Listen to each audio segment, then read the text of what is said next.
Bonjour, je m'appelle Louis Michel, je suis expert Clover chez CS Paiement. Aujourd'hui, je vais prendre le temps de vous montrer deux volets du terminal virtuel sur le tableau de bord Clover. Donc, le premier, ça va être le volet vérification, puis le deuxième, ça va être le volet préautorisation. Donc, pour commencer, je vais me diriger directement dans le terminal virtuel, qui est le bouton vert ici en haut à gauche.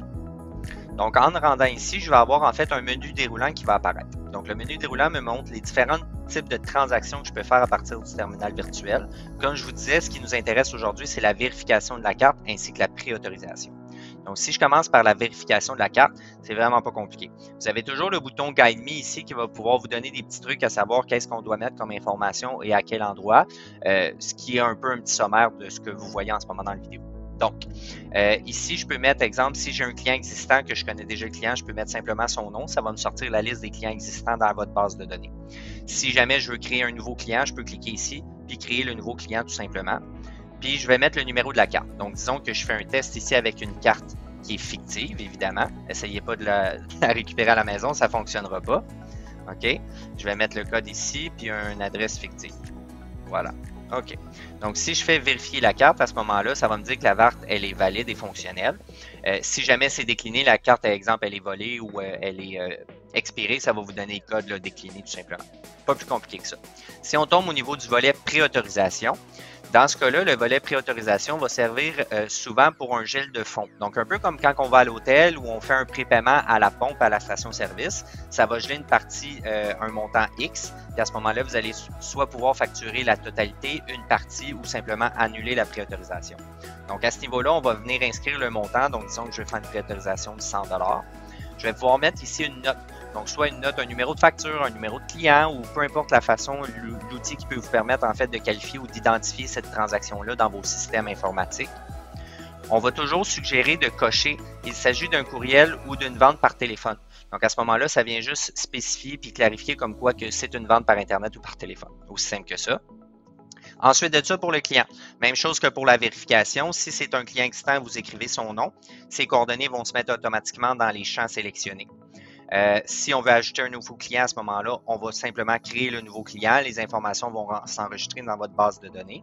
Puis évidemment, on va aller mettre le numéro de la carte. Donc, encore une fois, je fais mon test avec ma carte fictive. Je vous le répète, vous ne pouvez rien faire avec cette carte-là. OK. Ça, c'est un peu tard. Voilà. Puis, je vais mettre mon code postal qui est fictif aussi. Est-ce que je vais avoir un reçu ou pas?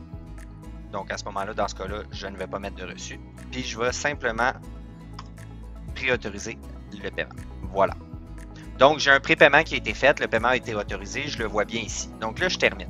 Maintenant, qu'est-ce que je fais avec cette préautorisation-là? Où est-ce qu'elle se retrouve? Elle va se retrouver dans le volet Transactions. Donc, ici, dans votre gauche, vous allez avoir le menu noir.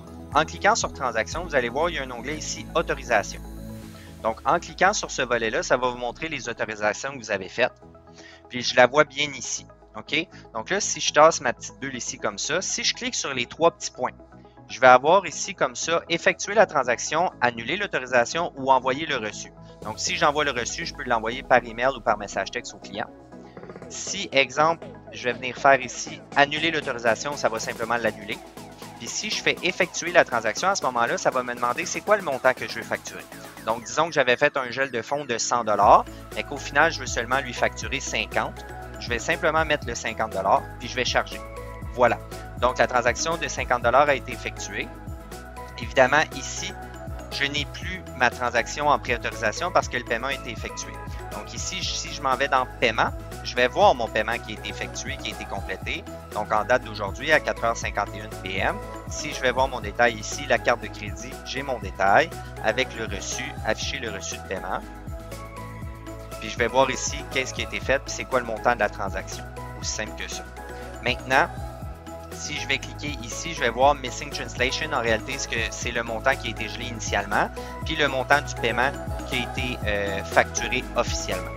Donc, c'est pas plus compliqué que ça. J'espère que ça répond à vos questions pour ce qui est de ces deux volets-là du terminal virtuel. Si jamais il y a quoi que ce soit, n'hésitez pas à rappeler votre représentant. Ça va lui faire un grand plaisir de vous donner un coup de main. Merci, bonne journée.